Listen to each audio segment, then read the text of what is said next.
فرعون دنیا کا واحد انسان ہے جس نے کہا میں سب سے بڑا رب ہوں، اور اپنے آپ کے رب ہونے کا دعویٰ انسانوں میں صرف فرعون کا ہے۔ اس کی باندی مسلمان ہو گئی، موسیٰ علیہ السلام کا کلمہ پڑھ لیا، ایمان چھپتا نہیں، وہ پتہ چل گیا۔ فرعون نے اس کو پکڑوایا، اس کی 2 بچیاں، ایک دودھ پیتی ایک ساتھ چلتی، اور اس نے اپنے دربار میں کڑاہ میں تیل ڈلوایا، نیچے آگ لگوائی، تیل ابلنے لگا۔ جب وہ پوری طاقت سے ابلنے لگا تو اس نے فرعون کی باندی سے کہا یہ آگ تیرے سامنے ہے، جلتا ہوا تیل، موسیٰ کے رب کو مانے گی تو پہلے تیری بچیوں کو جلاؤں گا پھر تجھے جلاؤں گا، اور اگر مجھے رب مانے گی تیرے گھر کو سونے چاندی سے بھر دوں گا۔ سنو اس نے کیا کہا، وہ کہنے لگی فرعون یہ تو میری 2 ہیں، میری 100 ہوتی تو اللہ کے نام سے آج قربان کر دیتی، کر جو تجھے کرنا ہے۔ تو پاگل ہو گیا، غصے میں کہنے لگا اس کی بڑی بیٹی کو ڈال دو۔ تو انہوں نے اس کو یوں ٹانگوں سے پکڑا اور وہ چیختی چلاتی ہوئی تھی۔ ماں کا ایک بول اس کی جان بچا سکتا تھا، اور پھر گھر جا کے توبہ کر لیتی۔ وہ کہتی یا اللہ مجھے معاف کر دے، میں نے کلمہ کفر کہا۔ اس کو ٹانگوں سے پکڑا ہوا ہے، اس کے ہاتھ نیچے جھول رہے ہیں، اور وہ اماں بھی کہہ رہی کہ مجھے بچا دو۔ ماں نے اپنی آنکھوں سے بچی کو تیل میں یوں ڈوبتے دیکھا، اور پھر وہ ابھری جیسے مچھلی تلنے کے لیے، جیسے مچھلی تلی جاتی تو باہر آ جاتی، اوپر آ جاتی، تو وہ ایسے بلبلے اٹھ رہے تھے۔ وہ ایک ہی لمحے میں اس کی تو جان گئی، ایک آنسو کا قطرہ اس نے نہیں نکلنے دیا اپنی آنکھوں سے، اور اپنے دل کو جب مضبوط کیا، میرے رب کی رحمت محبت حرکت میں آئی۔ اللہ نے ماں کی آنکھوں سے پردہ ہٹا دیا، اور ماں نے اپنی بیٹی کی روح کو نکلتے دیکھا، اور وہ کہہ رہی ہے ماں جی ڈرنا نہیں، صبر کرو، جنت تیار ہے، جنت تیار ہے۔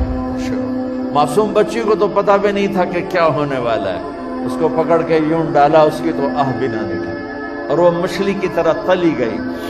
پھر ماں کا کلیجہ پھٹا، اللہ نے پھر آنکھوں سے پردہ ہٹایا، اور انہیں اپنی بچی کی روح کو نکلتے دیکھا، اور وہ کہہ رہی ماں جی تھوڑی دیر کا صبر، جنت تیار ہے۔ اللہ کو پایا سب کچھ پایا، اللہ کو کھو دیا سب کچھ کھو دیا۔ جب اس کو پکڑ کے لے جانے لگے، اس نے فرعون کو دیکھا، فرعون اس کی آنکھوں میں آنکھیں نہیں ڈال سکتا، نظریں نیچے ہوگی اس کی۔ کہنے لگی میری ایک بات مانو گے، میری ایک خواہش پوری کرو گے؟ فرعون نے پوچھا کیا؟ کہ جب میں بھی جل جاؤں تو میری اور میری بچیوں کی ہڈیوں کو اکٹھے دفن کرنا، باہر پھینک نہ دینا، دفنا دینا۔ فرعون نے کہا تمہاری یہ خواہش پوری کی جائے۔ انہوں نے کہا پیچھے ہٹ جاؤ، میں نے اللہ کو جان دینی ہے، مجھے دھکا دینے کی ضرورت نہیں ہے، میں اپنے اللہ سے ملنے جا رہی ہوں۔ سبحان، جب اللہ مطلوب ہوتا ہے تو موت محبوب بن جاتی۔ وہ چھلانگ مار گئی، اللہ اکبر کا نعرہ لگاتی ہوئی، ہڈیاں ادھڑ گئیں، گوشت ادھڑ گیا، ہڈیاں باقی رہ گئیں۔ فرعون نے کہا ایک ہی جگہ ڈال دو، سب کو دفن کر دو۔ دفن 2000 سال کے بعد، موسیٰ علیہ السلام کے 2000 سال کے بعد جناب رسول اللہ صلی اللہ علیہ وسلم دنیا میں تشریف لائے۔ 40 سال کی عمر میں نبوت ملی، 50 سال کی عمر میں معراج ہوا، 2050 سال کے بعد میرے نبی کی سواری بیت المقدس جا رہی ہے، اور بیت المقدس پر جب وہ اوپر پہنچے ہیں تو مصر وہاں سے قریب ہو جاتا ہے۔ جب وہ اترنے لگے تو میرے نبی نے کہا جبریل جنت کی خوشبو آ رہی ہے، ابھی تو جنت اوپر ہے، ابھی تو اوپر جانا ہے، تو یہ زمین سے جنت کی خوشبو کیا آ رہی ہے؟ تو جبریل نے عرض کی یا رسول اللہ فرعون کی ایک باندی تھی جو اللہ سے سودا کر گئی جان کا اور اپنی بچیوں کا،